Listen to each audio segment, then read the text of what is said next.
Once you get into the mode of thinking big and wisely, you are in the least expectation of companies, resources, and somebody helping me out. Somebody I need to spend my evening. Something I need to take myself forward. If they are there, fine. If they are not there, very fine. The day you are able to live with your own thoughts, you have reached the zenith of existence. You don't need any expectations.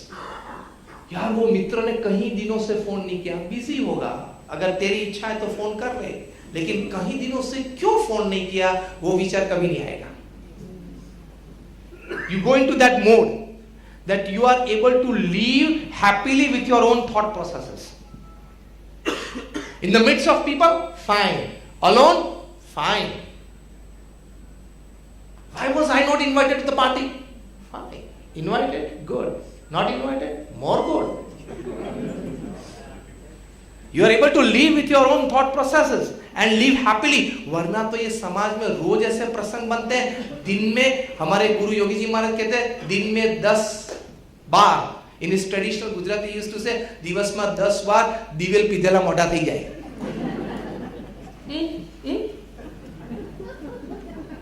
થઈ જાય દિવસ માં 10 વાર. When you are in the mode of high thinking, big thinking, it's a wise state of existence of your mind. And that wise state is happenings you accept gracefully.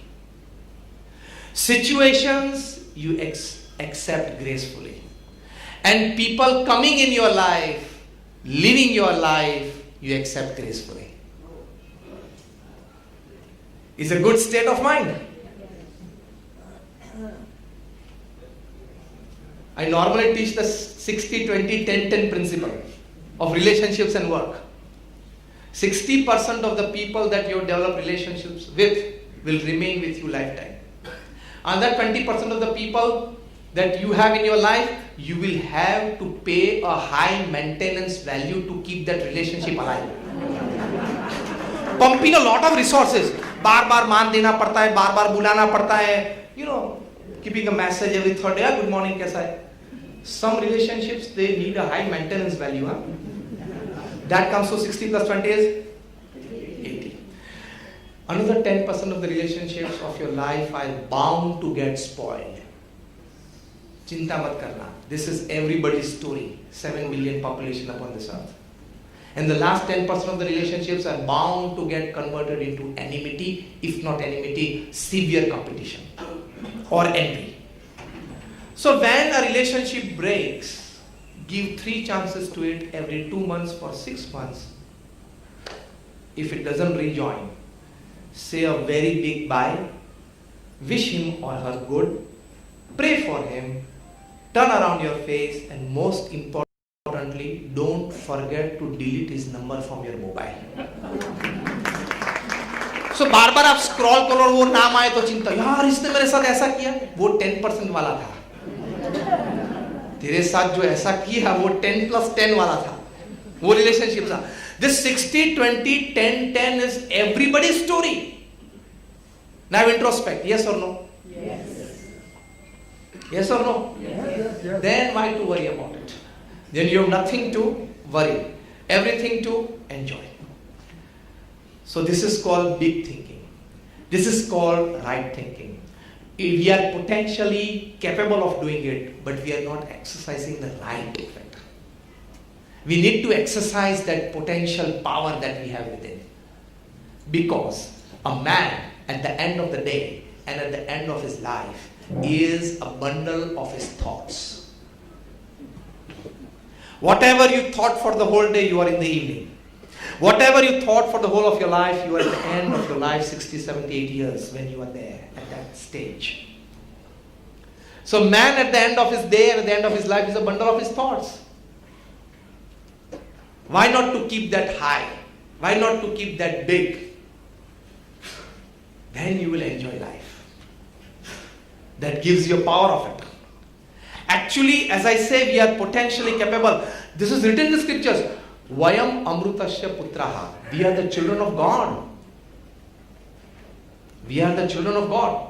There is a real life story that a princess, her age must be like 7 or 8, and she was very naughty, indisciplined, going around, and that she did not behave according to the dignity of the royal family. And this was at that time in the 18th century in the British royal family. So her mother, her father, everybody were concerned about. They had a tutor for her. And the tutor was also trying to devise ways for her to have that dignity of behavior according to the royal legacy that she was in. And then she devised a way that she designed a bookmarker for all her textbooks, all her homework books, and that bookmarker read one sentence, that I am the 8th in the succession to the British throne. What the bookmarker read? I am the 8th in succession to the British throne. This little girl would repeatedly read that sentence again and again. Within 4-5 months, the big thinking started. That I belong to royal family. In future, I am going to be the queen. I need to walk, talk, think in a royal, dignified way with myself, with people, with situations and circumstances around me. Change their life. So we are potentially capable of big thinking. Sometimes we need an injection from outside. And today's talk is for that. To get a big injection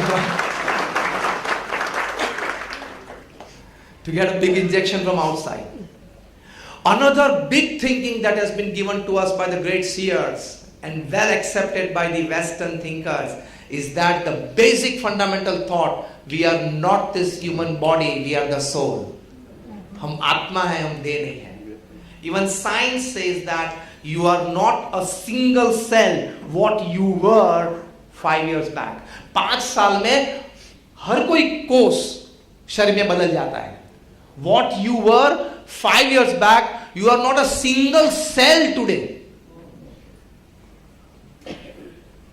That means something is constantly changing.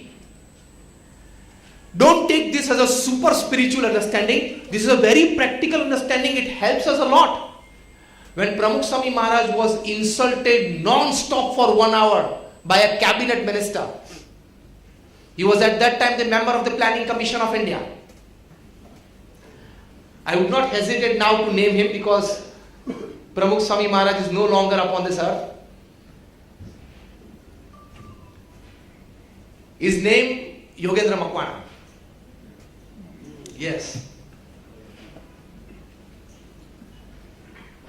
He insulted Pramukh Swami Maharaj for 1 hour. Pramukh Swami Maharaj at that time was at Paramanand Bhai's place. And Rajni Bhai knows it well, that incident right from that time of happening. And the principal reason of insulting Pramukh Swami constantly for 1 hour was that you are initiating young boys who are educationally qualified, doctors, engineers, chartered accountants into same fold. This is not right for the society. In future, there will be scarcity of chartered accountants, doctors and engineers in society. अरे भाई जितने अभी है उसको तो पहले job दो. Pramukh Swami did not say a single word. 3 times in between that 1 hour session, one of our elder Sadguru saints, Puja Vivek Sagar Swami, tried to interrupt and Pramukh Swami hold his hand and said, "एमने जे क्या हुए क्या वाला." At that time, Pramukh Swami Maharaj was under fever, 101 degree temperature. This gentleman did not have even that thinking that at this moment I should not say these words to a person who is sick. Forget that level. In front of him was a person who was widely accepted by the society for his all types of social works for the benefit of humanity, Pramukh Swami Maharaj himself. And he did this. After that 1 hour, and when somebody starts scolding you, and you stand in front of him with eyes into his eyes, without repelling him, it is a natural process that he repeats all his throwing on you 2 or 3 times. He did it. After 1 hour, when he was exhausted with all the words, Pramukh Swami just looked at the wall clock. It was 12:30 p.m. And Pramukh Swami Maharaj asked Puja Vivek Sagar Swami, it's lunchtime, please arrange for him for lunch. Sir, how many people are you? He said 3. Swamiji asked for 3 dishes and arranged for his lunch. Now, this happened in 1985-86. 3 years hence in 1988, he was no more the cabinet minister. He was no more the planning commission member. And for some reason, for some wrong happening, he was discarded from even the primary membership of the national party that he was representing. His own party. Pramukh Swami Maharaj was in Nairobi. In 1988, his 68th birthday celebrations were there. This gentleman had gone to Nairobi for a fundraising drive of his own social project, of his own foundation. He came to know that there is going to be a large gathering of Indians in the presence of Pramukh Swami. He came to that gathering. Pramukh Swami Maharaj was informed that he has come. Pramukh Swami Maharaj knew that now this man is nothing. He doesn't hold any power, position, prestige in the society. Even then, Pramukh Swami Maharaj, when he saw him coming, he stood up from the dais. Pramukh Swami was in the center stage of the whole dais. An assembly of 5,000, 7,000 people sitting in front of him. It was his birthday celebrations. And the dais was packed by who's who of Kenya. Pramukh Swami rose from his chair, walked towards the edge of the stage, asked the gentleman to come up. Yogendra Makwana said, Swami, I am here comfortable. Swami caught hold of his hand, brought him on the dais, introduced him as a good social worker and an ex-minister to all the guests on the dais, made him sit beside him, and for his project, Pramukh Swami personally appealed for a fundraising drive in his speech at the end of the assembly. Yogendra Makwana was in tears that what I did to this man 3 years back.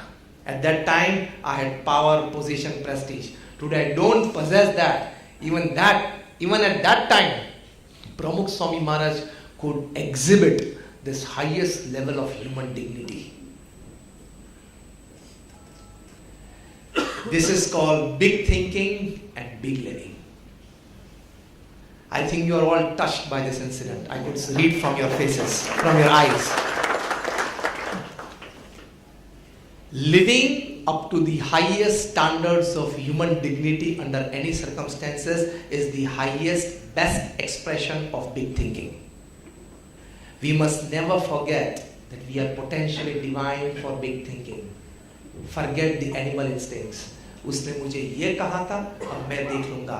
वो तो कुत्ते भी streets पे करते हैं. वो तो जंगल में पशु भी करते हैं.